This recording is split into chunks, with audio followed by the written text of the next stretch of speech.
जी hello guys, हम लोग इस वीडियो में देखने वाले क्लास 12 की केमिस्ट्री का जो टॉप 350 ऑब्जेक्टिव क्वेश्चन चल रहा था उसका पार्ट 4 होगा। इससे पहले पार्ट 3 तक दे रखे, उसको नहीं देखे जाकर जरूर देखिएगा। ये बेसिकली इंग्लिश मीडियम और हिंदी मीडियम दोनों मीडियम से चलता है। तो ये टॉप 350 MBBS क्वेश्चन है ऑब्जेक्टिव का, इसको देख लेते तो आपको एग्जाम में एक भी बाहर से नहीं आने वाला है। तो वीडियो क्लास तक देखते रहिएगा। फर्स्ट क्वेश्चन आपके सामने इस प्रकार से रहा, सोना का ऑक्सीकरण संख्या होता है, यानी कि जो सोना होता है, गोल्ड होता है, उसका ऑक्सीकरण नंबर क्या होता है, ऑक्सीकरण संख्या क्या होता है। देख सकते हैं द ऑक्सीकरण नंबर ऑफ गोल्ड इज कितना होता है, +1 0 -1 +2। इसका करेक्ट ऑप्शन क्या हो जाएगा। बहुत इजी क्वेश्चन है कि सोना का ऑक्सीकरण नंबर क्या होता है, ऑक्सीकरण संख्या क्या होता है, तो +1 होता है। क्या होता है, +1 याद कर लीजिए, यानी कि ऑप्शन ये बिल्कुल राइट है। चलिए नेक्स्ट क्वेश्चन देख सकते हैं। यहाँ पे नेक्स्ट क्वेश्चन क्या है, 2 नंबर जो क्वेश्चन है, क्वेश्चन क्या है यहाँ पे देख सकते हैं, संक्रमण तत्व जो महत्तम ऑक्सीकरण अवस्था प्रदर्शित करता है वह है। बेसिकली यहाँ पे देखिए संक्रमण तत्व होता क्या है, 21 से 30 तक के तत्वों को संक्रमण तत्व कहा जाता है, यानी कि Sc यानी कि स्कैंडियम, Z यानी कि जिंक, स्कैंडियम से जिंक तक के तत्वों को संक्रमण तत्व कहा जाता है, जिसको हम डी खंड के तत्व भी कहते हैं। कभी कभी डी ब्लॉक के तत्वों को ही संक्रमण तत्व कहा जाता है। तो इसके लिए याद रखिएगा इस बात को। तो क्या कर रहा है, इसमें महत्तम ऑक्सीकरण अवस्था कौन प्रदर्शित करता है, यहाँ पे कौन करता है, मैग्नीज करता है, यानी कि जिसका परमाणु संख्या 25 होता है। याद रखिएगा 25 होता है, तो यानी कि ऑप्शन सी बिल्कुल राइट है, मैग्नीज। ठीक ना। चलिए नेक्स्ट क्वेश्चन देख सकते हैं। नेक्स्ट क्वेश्चन क्या है, 3 नंबर जो क्वेश्चन है, क्वेश्चन कर रहा है बुझा हुआ चूना है। बुझा हुआ चूना कौन होता है, यह क्वेश्चन कहा गया है और यह क्वेश्चन बार बार एग्जाम में पूछा गया है। तो क्या हो जाएगा, बुझा हुआ चूना CaOH के होल ट्वाइस, यानी कि ऑप्शन हो जाएगा सी बिल्कुल राइट हो जाएगा, CaOH के होल ट्वाइस बुझा हुआ चूना होता है, यानी कि ऑप्शन क्या हो जाएगा यहाँ पे, ऑप्शन सी बिल्कुल राइट है। क्या हो जाएगा, ऑप्शन सी बिल्कुल राइट है। आपको जानकारी के लिए बता दूं, अगर आपको 350 objective 100 short question 20 long question का आपको सीरीज चाहिए मोस्ट इंपॉर्टेंट क्वेश्चन का, तो हमारे इस नंबर पे कांटेक्ट कर सकते हैं। उसके बाद आपका नंबर ग्रुप में ऐड किया जाता है, उसमें आपको chapter wise objective subjective model set question bank सब चीज़ प्रोवाइड कराया जाता है, लेकिन उसके लिए थोड़ा सा पेमेंट करना होता है। तो आप लोग जान सकते हैं 399 में ऑल सब्जेक्ट दिया जाता है, चाहे physics chemistry maths biology Hindi सब दिया जाएगा। आपको इस नंबर पे कांटेक्ट कर सकते हैं, जिसमें आपको ऑब्जेक्टिव सब्जेक्टिव लॉन्ग प्रोवाइड कराया जाता है आपके व्हाट्सएप पे। ठीक ना। चलिए नेक्स्ट क्वेश्चन की बात कर लेता हूँ। 4 नंबर जो क्वेश्चन है, क्वेश्चन क्या कहा, इलेक्ट्रॉन पर आवेश होता है। तो इलेक्ट्रॉन पर आवेश कितना होता है, ये बहुत इजी क्वेश्चन है। तो इलेक्ट्रॉन पर आवेश कितना होता है, तो बहुत इजी तरीका से बता सकते हैं, 1.6 × 10⁻⁻19 कूलम्ब होता है। ये बहुत इजी क्वेश्चन है। ये बेसिकली फिजिक्स और केमिस्ट्री दोनों में क्वेश्चन काम आता है कि इलेक्ट्रॉन पर आवेश होता है। तो इलेक्ट्रॉन पर आवेश क्या होता है, ऑप्शन सी में देख सकते हैं 1.6 × 10⁻⁻19 कूलम्ब के बराबर होता है, यानी कि ऑप्शन सी राइट है। ठीक ना, ऑप्शन सी बिल्कुल राइट हो जाएगा। चलिए नेक्स्ट क्वेश्चन देख सकते हैं। आप लोग गूगल पर केकेजी क्लासेस सर्च करके जा सकते हैं, बहुत सारा वहाँ पे अप्लिक दिया हुआ है, पढ़ सकते हैं। 5 नंबर जो क्वेश्चन है, विलियन की चालकता समानुपाती होता है। तो विलियन की चालकता समानुपाती किसके समानुपाती होता है, यह क्वेश्चन है तनुता का, आयनों की संख्या का, विलियन की आयतन का, इनमें से कोई नहीं। क्वेश्चन बहुत अच्छा क्वेश्चन है कि यहाँ पे विलियन की चालकता समानुपाती होता है किसके, तो आयनों की संख्या के समानुपाती होता है, यानी कि ऑप्शन बी बिल्कुल राइट है। याद रखिएगा इस बात को कि यहाँ पे विलियन कहा है, विलियन क्या होता है, इसके लिए सॉल्यूशन जिसको कहते हैं। तो सॉल्यूशन के जो प्रोपोर्शनल किसके होता है, इज प्रोपोर्शनल टू, यहाँ पे देख सकते सॉल्यूशन इज प्रोपोर्शनल टू किसके प्रोपोर्शनल होता है, यह क्वेश्चन कहा गया है। तो किसके होता है, आयनों की संख्या का, यानी कि ऑप्शन बी बिल्कुल राइट है। चलिए नेक्स्ट क्वेश्चन देख सकते हैं। 6 नंबर जो क्वेश्चन आपके सामने रहा इस प्रकार से, क्वेश्चन क्या है यहाँ पे, विद्युत अपघट्य सेल में, क्वेश्चन समझिए, विद्युत अपघट्य सेल में इलेक्ट्रॉन जिस इलेक्ट्रोड से घोल में प्रवेश करता है उसे कहते हैं। देखिए क्वेश्चन यहाँ पे समझना पड़ेगा, यहाँ पे इलेक्ट्रॉन है, यहाँ पे इलेक्ट्रोड है, दोनों दो चीज़ें, यहाँ पे इलेक्ट्रॉन है, यहाँ पे इलेक्ट्रोड है। ठीक ना।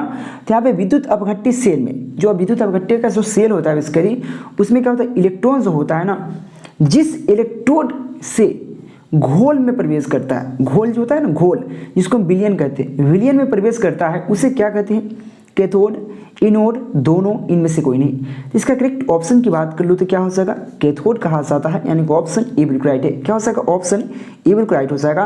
प्लीज आप नए हो चैनल को सब्सक्राइब कर लीजिएगा, बेल आइकन जरूर दबा लीजिएगा। चलिए नेक्स्ट क्वेश्चन की बात कर लेता हूँ, क्योंकि आप इंग्लिश और हिंदी मीडियम से फुल्ली तैयार हो जाएगा आपको, तो चैनल को सब्सक्राइब करके टेलीग्राम ज्वाइन कर लीजिएगा, लिंक डिस्क्रिप्शन में टेलीग्राम का, या केकेजी क्लासेस सर्च करके टेलीग्राम ज्वाइन कर सकते हैं।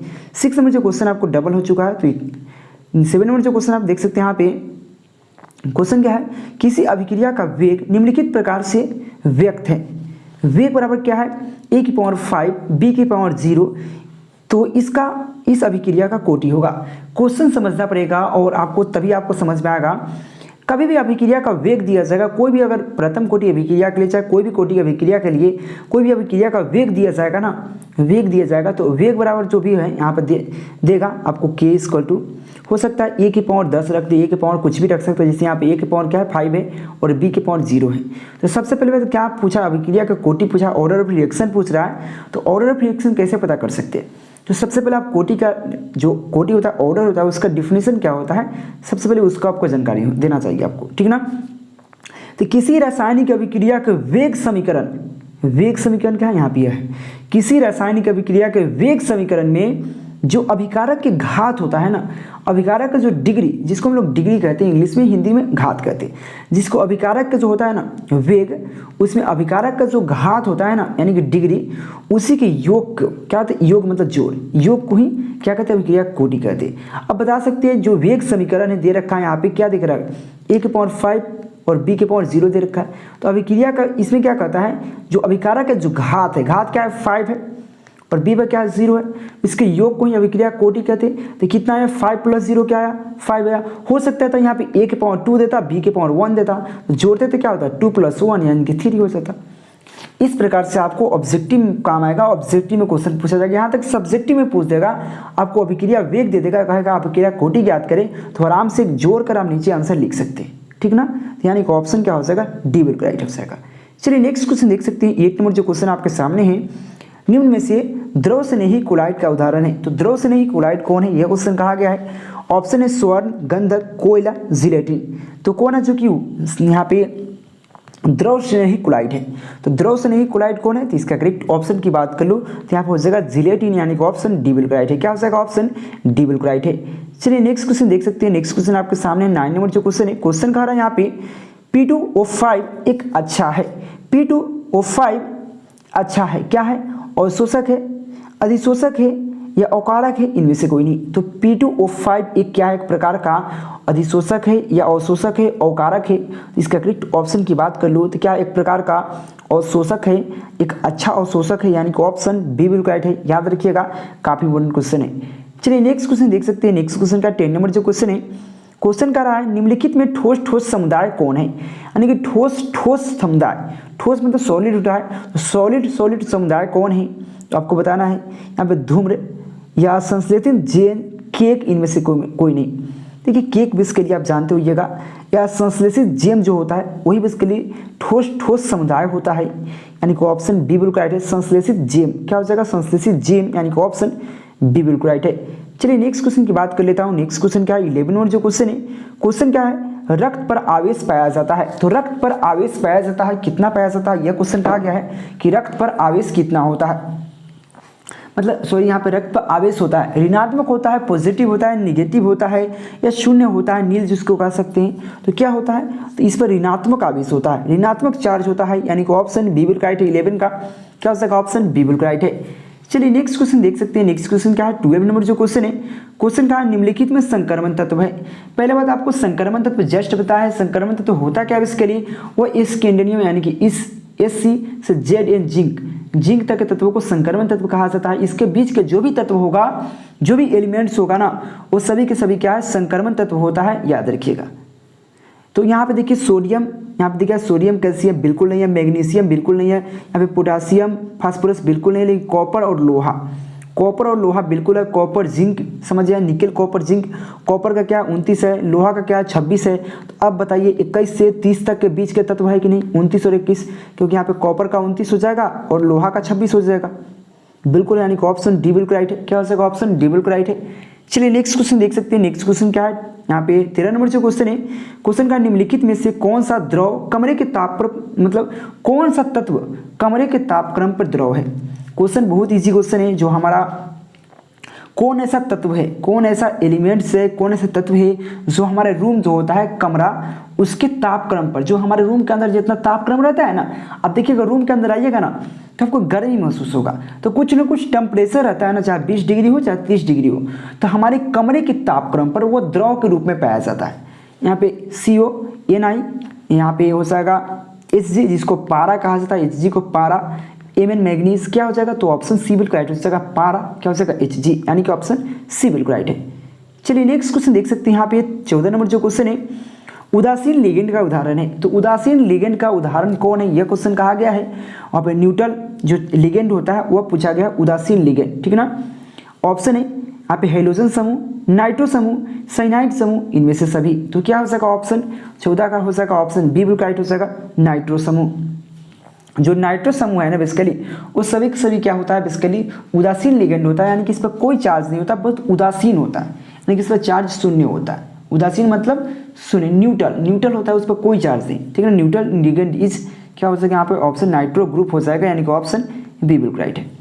चलिए नेक्स्ट क्वेश्चन देख सकते हैं यहाँ पे। नेक्स्ट क्वेश्चन क्या है, 15 नंबर जो क्वेश्चन है, यह क्वेश्चन बेसिकली बनाने वाला क्वेश्चन है। किस प्रकार से देख सकते हैं, NiCO4 का ओपैक नेम लिखना है, और ये क्वेश्चन काफी बार पूछा गया है, बार बार एग्जाम में पूछा गया है। तो सबसे पहले लिगेंड के नाम लिखते हैं। तो लिगेंड क्या CO है, तो क्या हो जाएगा CO को क्या लिखते हैं हम लोग, कोबाल्ट लिखते हैं ना, सॉरी कार्बोनिल लिखते हैं, CO का कार्बोनिल लिखते हैं, क्योंकि CO का कार्बोनिल लिखा जाता है। सबसे पहले जो लिगेंड है कार्बोनिल वो इसके लिए कितना है 4 है, तो क्या लिखेंगे 4 के लिए टेट्रा लिखेंगे। तो इसमें टेट्रा सभी में दिया है, कार्बोनिल सभी में दिया है। उसका लोहा का नाम लिखेंगे निकेल। उसके बाद उसका ऑक्सीकरण नंबर लिखते हैं, कोऑर्डिनेशन नंबर जिसको बोलते हैं, या ऑक्सीकरण संख्या भी कह सकते हैं। इसमें देखिए सभी का डिफरेंट दिया हुआ है, इस अनुसार से जो इसमें कोऑर्डिनेशन नंबर निकाल गया वही सही हो जाएगा।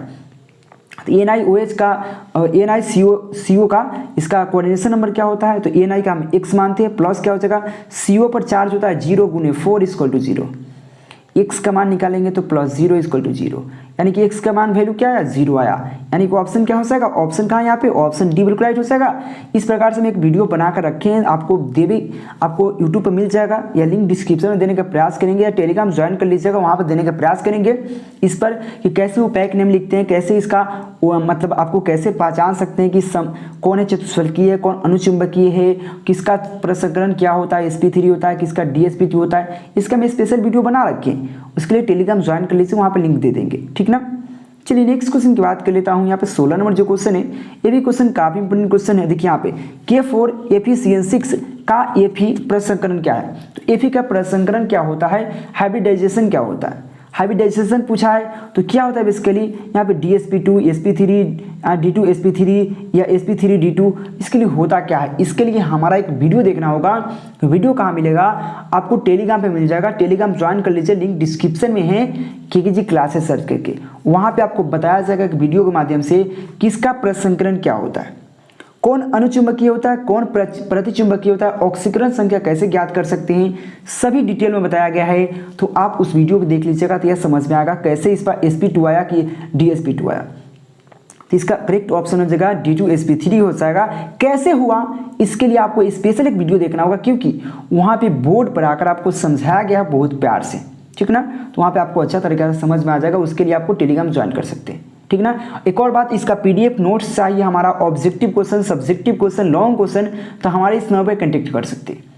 चलिए नेक्स्ट क्वेश्चन देख सकते हैं यहाँ पे 17 नंबर जो क्वेश्चन है, क्वेश्चन क्या कहा, K2NiCN6 का Na का प्रसंकरण है, बस सेम टू सेम क्वेश्चन आ गया, फिर भी इसका आंसर दूसरा हो जाएगा।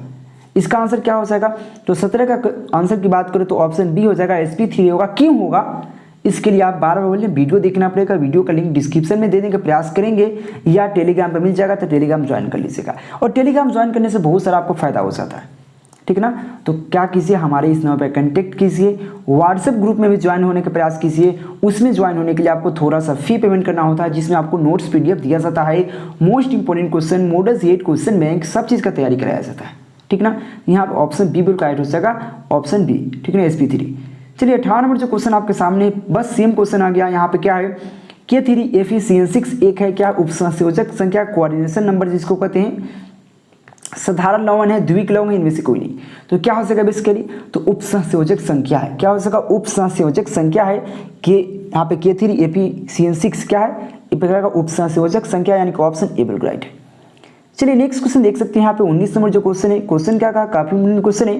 क्वेश्चन है CH3CH2NH2 को कहा जाता है, CH3NH2, यहाँ पे CH3CH2NH2 को कहा जाता है, क्या कहा जाता है, इथाइलेमिन, प्रोपाइलेमिन, मिथाइलेमिन, अमोनिया। तो क्या कहा जाता है 19 का, सबसे पहले बात, इसमें कार्बनों की संख्या कितना है?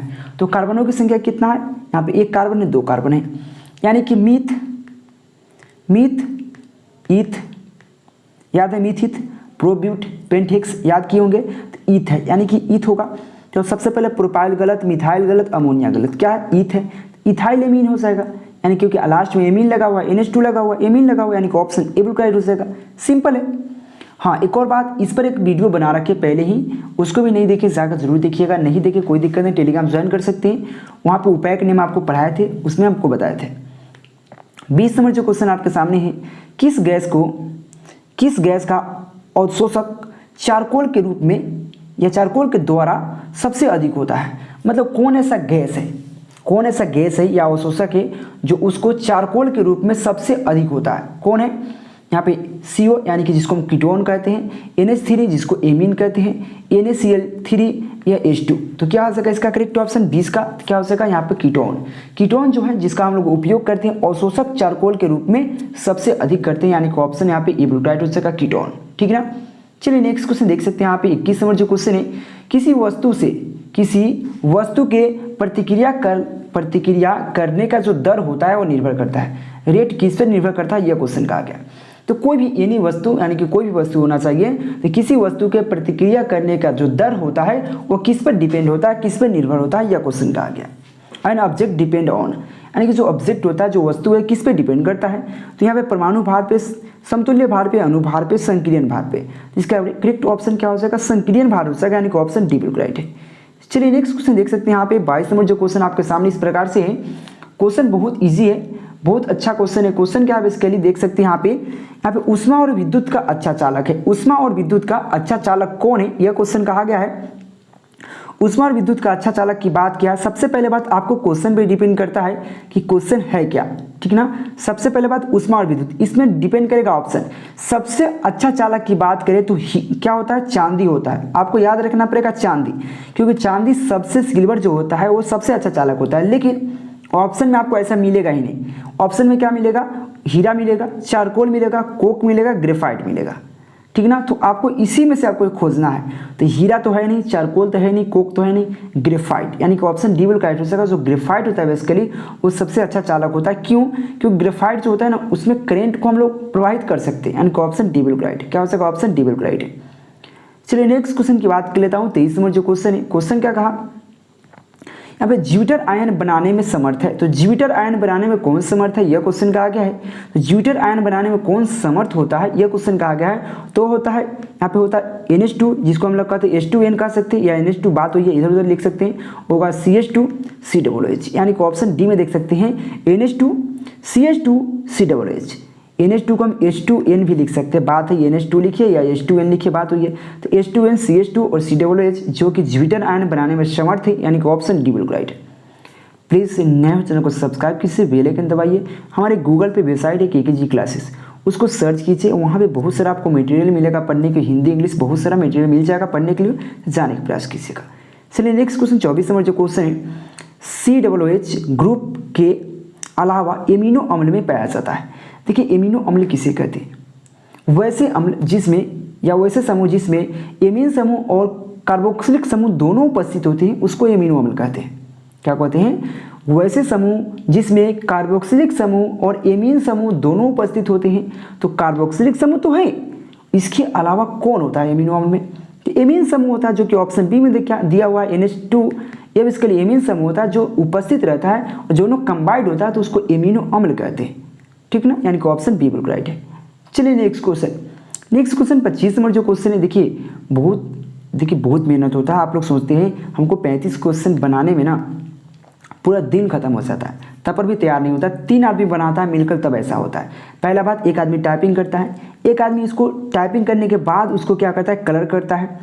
उसके बाद सबसे पहले कलर करने के बाद सुधारना पड़ता है, उसमें गलत क्या है, सुधारने के बाद PDF में कन्वर्ट होता है, उसके बाद वीडियो बनता है। यानी कि 4 स्टेप में काम होता है। इसके दोनों इस प्रोसेस करने में 3 दिन लग जाता है, तब तैयार होता है एक PDF। तो आप लोग मेरी मेहनत को आप लोग सोचिए समझिए और प्लीज़ चैनल को सब्सक्राइब कीजिए, PDF लेने का प्रयास कीजिए हमारे इस नंबर पर कॉन्टेक्ट करके, ठीक ना। 25 नंबर जो क्वेश्चन है, श्रृंखलन गुण सबसे अधिक पाया जाता है। श्रृंखलन गुण मतलब जो श्रृंखला बना सकता है, चेन बना सकता है। कौन है जो कि चेन बना सकता है? तो आपको पता है कार्बन जो होता है बहुत बड़ा बड़ा चेन बनाता है, किधरों से किधरों घूम जाता है, वो बहुत बड़ा बड़ा चेन बनाता है कार्बन। यानी कि ऑप्शन क्या हो जाएगा? बी बिल्कुल राइट हो जाएगा 25 का। क्या हो जाएगा? ऑप्शन बी बिल्कुल राइट हो जाएगा। चलिए नेक्स्ट क्वेश्चन की बात कर लेता हूँ। 26 नंबर जो क्वेश्चन है, निम्न में से कौन है जो कि मिथॉक्सी मीथेन का सूत्र है? तो मिथॉक्सी मीथेन क्या होता है बेसिकली? मीथीन जानते हैं। तो यहाँ पे देखिए यहाँ पे CH3 OCH3 है सबसे पहले बात। यहाँ पे CH2 है यानी कि ईथ है, डबल कार्बन है, ईथ है यानी कि गलत हो जाएगा। मिथॉक्सी पूछ रहा है। यहाँ भी क्या है? COOH है, यह होगा नहीं। यहाँ पे देखिए यहाँ पे भी CH है तो ये होगा नहीं। यहाँ पे फर्स्ट की बात आता है, तो यहाँ पे मीथ है, यहाँ भी मीथ है, यानी कि इसके साथ मिथॉक्सी मीथेन, सिंपल है। ओ जिसके साथ जाएगा ऑक्सी हो जाएगा, उसमें लग जाएगा तो मिथॉक्सी मीथेन, यानी कि ऑप्शन ए बिल्कुल राइट है। कभी कभी आपको इथॉक्सी मीथेन पूछ देगा तो इथॉक्सी मीथेन ऑप्शन बी में है। और दोनों क्वेश्चन बार बार पूछा गया क्वेश्चन है, इसलिए मिथॉक्सी मीथेन इथॉक्सी मीथेन आपको बार बार पूछेगा, ठीक ना, यानी कि ऑप्शन ए बिल्कुल राइट है। चलिए नेक्स्ट क्वेश्चन 27 नंबर जो क्वेश्चन है, क्वेश्चन क्या कहा? वात्य भट्टी में निम्नलिखित में से किस ऑक्साइड का अपचयन होता है? जो वात्य भट्टी होता है बेसिकली उसमें किस ऑक्साइड होता है उसका अपचयन होता है? आयरन के ऑक्साइड या कॉपर के ऑक्साइड, सोडियम का ऑक्साइड, जिंक का ऑक्साइड, किस ऑक्साइड का? तो वात्य भट्टी में किस ऑक्साइड का हम लोग अपचयन करते हैं, यह क्वेश्चन कहा गया है। तो किस ऑक्साइड का करते हैं? तो लोहा होता है। जो वात्य भट्टी में जो लोहा का रखा जाता है उसमें गर्म किया जाता है। जब आपको लोहा का वहाँ पे पढ़ाएंगे ना, ये थी क्या बोलते हैं, ऐसे पढ़ा भी रखे हैं तो हिंदी इंग्लिश हम की बार दोनों लाएंगे। तो उसमें क्या होता है बेसिकली, जब उसका निष्कर्षण पढ़ाएंगे, जो लोहा के मुख्य एस्क होता है उससे निष्कर्षण का सिद्धांत जो होता है लिखना, आपको बार बार एग्जाम में पूछता है 5 नंबर में, तो उसमें आप पढ़ाएंगे तो वहाँ पे वात्य भट्टी का एक चर्चा किया जाता है। तो वात्य भट्टी में लोहा के ऑक्साइड को रखा जाता है और वहाँ पे अपचयन किया जाता है, यानी कि ऑप्शन ए बिल्कुल राइट है। चलिए नेक्स्ट क्वेश्चन की बात कर लेता हूँ। 28 नंबर जो क्वेश्चन है, क्वेश्चन का निम्नलिखित में से किस तत्वों में फूरे ऊर्जा श्रेणी मतलब ऊर्जा स्तर क्रमिक रूप से बढ़ता है? मतलब समझने का प्रयास कीजिएगा। निम्नलिखित में किस तत्वों में, निम्नलिखित में कौन ऐसा तत्व है जिसको 4F ऊर्जा होता है उसमें क्रमिक रूप से बढ़ता है? लेंथेनाइट, एक्टिनोइड, संक्रमण तत्व, मिश्र धातु। पहला बात संक्रमण तत्व गलत है, मिश्र धातु गलत है। आपको कभी कभी कंफ्यूज होगा लेंथेनाइट होगा कि एक्टिनोइड होगा, तो याद रखिएगा 4F को क्या कहा जाता है? 4F को हम लोग लेंथेनाइट कहते हैं, 5F को एक्टिनोइड कहते हैं, यानी कि ऑप्शन यहाँ पे ए बिल्कुल राइट हो सकता है लेंथेनाइट। और यह क्वेश्चन 2021 के एग्जाम में पूछ दिया था, काफी इंपॉर्टेंट क्वेश्चन है। चलिए नेक्स्ट क्वेश्चन की बात कर लेता हूँ। नेक्स्ट क्वेश्चन आपके सामने इस प्रकार से रहा। 30 नंबर जो क्वेश्चन है, एक शून्य कोटि अभिक्रिया को ए और बी के लिए दर है। देखिए आपको यहाँ पे उल्टा क्वेश्चन पूछ दिया। यहाँ पे पहले ही कह रहा है कि शून्य कोटि अभिक्रिया होना चाहिए, तो अभिक्रिया शून्य कोटि की अभिक्रिया कब होगा? जब उसका ऑर्डर का मान 0 होगा, कोटि का मान 0 होगा। तो क्या करेंगे उसके लिए, क्या करेंगे सबसे पहले बात, ऑर्डर हम कोटि का डिफिनेशन जानेंगे। किसी रासायनिक अभिक्रिया का वेग समीकरण में अभिकारक का जो घात होता है, घात उसके योग को हम अभिक्रिया कोटि कहते हैं। जब जिसका मान 0 होगा शून्य कोटि, जिसका मान 1 होगा तो प्रथम कोटि। तो यहाँ पे देखिए दर जोड़ते हैं यहाँ पे। अब इसका पावर 0, इसका पावर 0, 0 + 0 0 हो गया। पहले के आंसर आ गया, शून्य कोटि पूछ ही रहा है। सेकेंड की बात कर लें तो 0 + 2 यानी कि यहाँ पे सेकेंड कोटि आ जाएगा। यहाँ पे थर्ड ऑप्शन की बात करें तो यहाँ पे क्या है, एक पावर कुछ नहीं है, पावर कुछ नहीं, यानी कि 1 + 0 यानी कि फर्स्ट प्रथम कोटि आ गया ना। इस प्रकार से यह प्रथम कोटि हो गया, यह द्वितीय कोटि हो गया, यह शून्य कोटि हो गया। तो शून्य कोटि पूछा यानी कि ऑप्शन ए बिल्कुल राइट है, समझ गए। चलिए नेक्स्ट क्वेश्चन 31 नंबर जो क्वेश्चन आपके सामने, क्वेश्चन इस प्रकार से है, घोलक के 1 kg में उपस्थित घोले की मोलों की संख्या को कहा जाता है। तो क्या कहा जाता है? मोलरता, मोललता, निर्मलता, मोल प्रभास। क्या कहा जाता है? तो आपको कहा जाता है मोललता। मोललता होता है किसी विलयन में, यानी कि 1 kg विलयन में उपस्थित विलय की कुल मोलों की संख्या, इसको विलय कहते हैं, इसको विलय मतलब घोले कहते हैं। घोल मतलब होता है विलयन होता है। तो किसी 1 kg विलयन में घुले हुए कुल विलय की मोलों की संख्या को क्या कहते हैं हम लोग? यहाँ पे मोललता कहते हैं, यानी कि ऑप्शन बी बिल्कुल राइट है। चलिए नेक्स्ट क्वेश्चन की बात कर लेता हूँ। 32 नंबर जो क्वेश्चन है, क्वेश्चन कह रहा है, क्वेश्चन बहुत अच्छा क्वेश्चन है। क्वेश्चन कह रहा है यहाँ पे, वैसे घोल जो एक निश्चित ताप पर संयोजन में बिना किसी प्रकार, यानी कि बिना किसी प्रकार के प्रवर्तन के उबलता है, उसे कहते हैं। क्वेश्चन बहुत इजी है, लेकिन थोड़ा लेंदी है क्वेश्चन। ये 2022 के एग्जाम में पूछा, याद रखिएगा इस बात को। वैसा घोल जो एक निश्चित ताप पर, यानी कि एक फिक्स ताप होता है, एक निश्चित ताप होता है, ताप पर संयोजन में बिना किसी प्रकार के बिना किसी परिवर्तन के क्या उबलता है, उसको क्या कहते हैं? तो ऑप्शन बहुत सारा है, तो इसका क्या करेंगे, इसको कहते हैं हम लोग एजियोट्रोपी मिश्रण। क्या एजियोट्रोपी मिश्रण कहते हैं, यानी कि ऑप्शन ए बिल्कुल राइट है। और यह क्वेश्चन 12 एग्जाम में पूछता है। चलिए नेक्स्ट क्वेश्चन 33 नंबर जो क्वेश्चन है, यह क्वेश्चन क्या कर रहा है, यहाँ पे CaNO के NO3 के होल ट्वाइस, समझिए CaNO3 के होल ट्वाइस का 1/2 गुणांक है। तो 1/2 गुणांक क्या है इसके लिए, यह क्वेश्चन कहा गया है। और यह क्वेश्चन बार बार क्वेश्चन पूछता है 1 2 3 4 कितना होगा। तो 33 का करेक्ट ऑप्शन की बात करूँ ऑप्शन सी हो जाता है, यानी कि ऑप्शन यहाँ पे 3 हो जाएगा इसका आंसर, ठीक ना। चलिए नेक्स्ट क्वेश्चन, ठीक है, कुछ ऐसा क्वेश्चन है जो कि आपको याद करना पड़ेगा, आपको समझने पर समझ नहीं आएगा तो प्लीज़ उसको याद करने का प्रयास कीजिएगा, ठीक ना। 34 नंबर जो क्वेश्चन आपके सामने इस प्रकार से है। क्वेश्चन क्या कहा, जब यहाँ पे क्या है, लेड संचायक सेल को चार्ज किया जाता है तो निम्नलिखित में से क्या होता है। जब लेड संचायक सेल को जब हम लोग चार्ज करते हैं, उसको आवेशित करते हैं, तो निम्नलिखित में से क्या होता है। लेड डाइऑक्साइड घुलता है, या H2SO4 पुनः उत्पन्न होता है, या लेड इलेक्ट्रोड से ऊपर, क्या कहा, लेड इलेक्ट्रोड के ऊपर लेड सल्फेट का परत जम जाता है। यहाँ पे यह समझ सकते हैं। तो इसका करेक्ट ऑप्शन क्या है, इसका करेक्ट ऑप्शन क्या है, ऑप्शन बी हो जाएगा।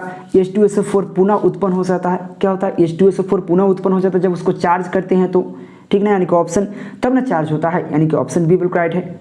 चलिए नेक्स्ट क्वेश्चन देखने से पहले आप लोग क्या कीजिए, फ्रैक्शन कॉल, फोन उठाइए, इस नंबर पे व्हाट्सएप पे मैसेज या कॉल कर सकते हैं, जिसमें आपको ऑल सब्जेक्ट का most important objective, subjective long, question bank, model set, chapter wise objective, subjective सब चीज़ आपको प्रोवाइड कराया जाता है।